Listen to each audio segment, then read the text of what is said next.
Magandang araw mga idol. Meron tayong gagawin na Montero Gen 3. Tumawag nga si idol. May naririnig lang siya na lagitik. Tapos pina-repair niya nga dun sa mas lalong lumakas mga idol yung ingay. Lalong ang hirap daw gamitin. Talagang humuhuni na malakas. Ayan. Kaya papasyalan tayo ni idol ngayon. Titignan natin kung ano ba yung naririnig na maingay sa kanyang makina. Kasi yung ingay nga daw mas mahina lang, lagitik-lagitik lang. Ang nangyari mas lumakas. Ayun. Mas pinag-isipan pa rin yung turbo. Baka may problema sa turbo. Kaya kailangan natin ma-personal na matignan yung sasakyan ni boss. Ayan. Inaantay na lang natin siya, papunta na siya ngayon.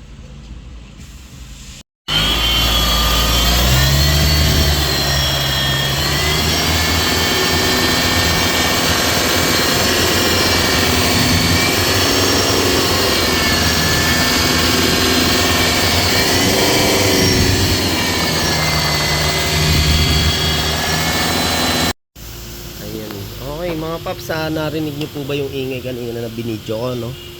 Ito susubukan natin tanggalin yung alternator. Check natin yung mga bearing niya tsaka pulley sa alternator mga paps, kasi ito bagong palit ng belt tsaka tensioner bearing. Yan, pinalitan na yan. Yun lang, hindi pa rin nawala yung malakas na ugong na yun na narinig natin. Kaya yan, tatanggalin muna natin yung alternator pulley. Una-una tinanggal natin sa battery mga paps, para safe tayo. Tapos yan, kakalasin na natin sa pulley. Sa pulley sa alternator. Yung buo alternator mga paps. Yan, syempre nagtanggal tayo ng cover sa ilalim para matanggal din natin yung bracket. Yung mga paps, niluwagan namin sa adjuster, tension adjuster. Huwag mo na kalasin to, dyan na lang yung belt. Ayan mga idol, natanggal na nga natin, check natin yung ikot no. Ayan, lakas, hindi niya na to. Ayan, tingnan mo. Diba? Hindi, tsaka yung galaw pa lang pag binalik-balik mo, ramdam mo yan, alam mo yan Ayan, ingay, Yan yung gumaganon. Nawawala, nagkakaroon. Mga idol, pagka kinalas natin yung alternator natin tapos ginalaw mo to, yan, malalaman mo agad yan na sira yung pulley. Yan, kasi yung play niya, sumasama na siya, Ayan. Sige, kakalasin natin mga paps. Mga paps, yung alternator natin. Yung carbon natin, mahaba pa. Ayun mga paps, papalit kami Koyo brand, Japan. Okay. Ayun mga paps, kung mapapansin nyo paps, bukod sa pulley natin, meron tayong bearing sa likod. Ayan, pagka makalansing yan, papapalitan mo rin yan. Tapos itong nasa harap natin, ayan, ito bearing din to mga idol. Pagka maingay din yan at may play, kailangan din palitan. Pero wala pa naman tayo nakita dito.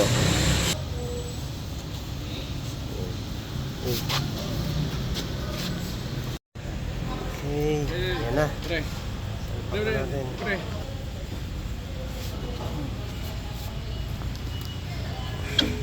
Ayan mga idol, na-assemble na nga namin, Malaman na natin kung iingay pa nga itong Montero ni boss. Pero yun nga mga paps, 99% agad nung inikot natin yung pulley ng alternator, magaspang. Ayun mga paps, buo na nga natin, yung tornilyo natin na paikot na kinabit natin. Yan, tapos konting punas lang para bago naman natin isalpak, walang alikabok. Okay, yan. Yes, Ayan ang mga ikot ng pulley. Okay, sira idol. Ayan mga paps, kakabit na namin yung battery, Yan lang, isang oras namin to binaklas tong alternator. Naisalpak na. Titingnan natin kung iingay pa, Pagka imingay pa, yan, sigurado may hanapin tayo. Malakas, parang ugong. Ayan, hindi, wala. I-read mo ba siya? Meron pa rin, mga idol, Ayan mga paps, tinanggal muna namin yung belt dito sa power steering. Ah, saan ka ba? Aircon? Oo, Aircon. Ayan, titingnan natin kung may huni pa rin. Okay, oops. Ayan mga paps, tinanggalan natin yung dalawang belt para malalaman nga natin kung may huni pa rin. Okay, read mo boss. Ayun. Ano? Request ni Pogi, isa pa. Sige, ayan, mga walang belt yung mga paps. Ano?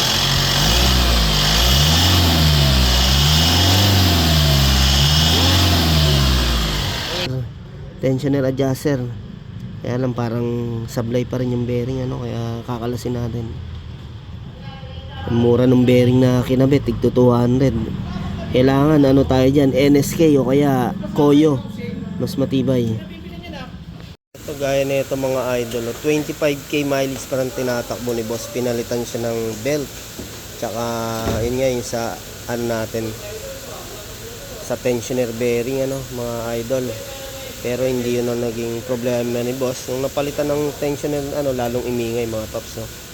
Yung isa lang sana natin papalitan dito talaga itong alternator pulley, yung iniingay na nawawala mga paps. Kaya yun, bago tayo magpalit, check muna natin, ano, tanggalin natin yung belt kung iingay ba siya o hindi. Kabilaan, unahin natin yung sa aircon.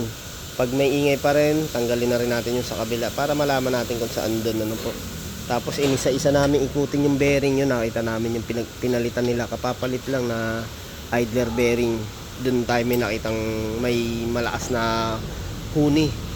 Ayan, kaya kinakalasan po natin. Yun lang yung sa belt natin, sayang napalitan agad. Dapat to palitan na ito mga paps, 50k mileage, pwede pang paabutin ng 60. Ayan, naging bando na yung belt ni boss ngayon. Okay mga paps, ito ang salarin, yung bearing na kinabit na to. Ano bang brand to? Mga paps, NTN yung brand to. Lumakas yung ugong ng sasakyan ni boss. Nakakala natin turbo yung imiingay. Siyempre papalit tayo Koyo. Ayan, mas talagang ang ikot ng bearing is mahigpit, ano mga paps, dahil siyempre yung brand nyo talaga, tsaka sa grasa, puno ng grasa. Ito mga paps, kakakabit lang to, pero tingnan mo, napakaluwag ng ikot. Hindi dapat ganun eh. Yan, yan sa larin. NTN yan, pero hindi natin sure kung orig ng NTN yan. Ito, Koyo tayo, mas magandang brand. Balik, yung mga ganun pong pangyayari, alternator pulley po yun, no? Yung mga ganung nagiging problema. Kaya lang, dinala nga ni Idol sa ano to, dun sa ibang gumagawa kasi mas malapit sa kanila. Ang pinalitan yung ano, ito yung bearing nitong adjuster natin. Ang problema, naging dalawa yung maingay kasi yung pinalit is ordinary, tigto 200 lang. Nagkaroon siya ng huni o ugong. Ayun, tapos na-check natin, ayun, medyo masyadong maingay yung bearing na pinalit, ano. Kaya tapos ayun mga paps, etong adjuster tensioner natin, may washer yan, no. Pinaka-cover niya yan para hindi madudumihan, ano. Yan. Kaya ingatan nyo po na baka hindi nyo mapansin malaglag. Tapos ito naman isa rin natin na ano, na tensioner bearing na to. May washer din to, yan, oh. Ganyan kakapal, oh, mga paps. Kasi pagka wala to, sasayad yan. Kaya ayan, ingatan nyo rin po na ma-misplace o malaglag na hindi nyo nakita, no. Kailangan niya meron tayo niyan. Ganyan kakapal yan mga paps. Ayan, o. Okay. Yan yung nangyari dyan mga idol, ano, na lumaki yung problema ni boss dahil dito sa ano, sa inabit na ano na to, bearing na wala, oh, hindi maganda yung quality. Masyadong ano, malakas yung play. May play po siya, yun. Kaya kinabit natin Koyo na, yung Koyo na brand. Nagkaroon siya ng ano, naririnig natin kanina, no, yung pinapaandar ni boss. Ayan, dahil dito yan. Kaya naman, ayun, siyempre pinalitan din natin yung kanyang alternator pulley. Mga paps, yung pulley na lumalagitik tas nawawala, no. Problema natin dyan, pulley yan ang alternator. Basta sa Gen 3. Yung mga paps, i-start na po natin, ano. Pinagkakabit na natin yung mga nasira na bearing. Ayan. Para hindi muna natin kinabit yung kabilang belt na subukan natin. Okay, start. Pag may belt, saan belt yan? Kabila? Sa alternator. Ayun mga paps, medyo tahimik na, no? Re-rib ko. Kasi nung nakaraan, ramdam naman natin yung lakas ng ugong. Yun, no? Parang maganda na nga, ah.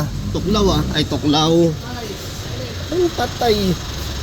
Titingnan ko muna, kailangan ko na. Sige, kakabit ko muna yung isa. Yeah, mga idol. Takay muna natin, kabit natin yung belt sa aircon. Yan. Ayun mga paps, ito yung dahilan. Ito yung pinakasala rin mga idol. Dahil hindi naman sira yung original ni boss, pinalitan ng replacement. Ayan. Nagkaroon ng ugong tsaka honi. Kaya ayan, dumami yung sira nung kay boss, pati belt pinalitan na okay pa naman sa 25k mileage. Ito lang talagang papagawa sana ni boss, yung naririnig natin na lumalagitik tapos nawawala yan. Ano yan? Sign yan ng sira ng alternator pulley. Naman tayo maggastusan ng kung ano-ano yung mga papalitan, gaya nga nitong kay boss na to, napakadaming pinalitan. Ito lang talaga problema. Mga paps, naikabit na nga po natin lahat, susubukan na natin kung wala nang maingay. Yan, start natin. Okay, punta tayo sa labas.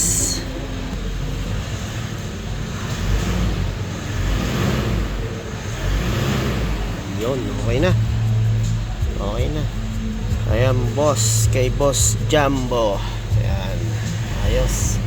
Solve na natin yung problema mo, boss.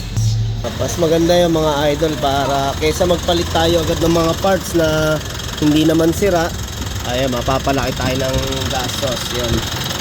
Okay na, tahimik na mga idol.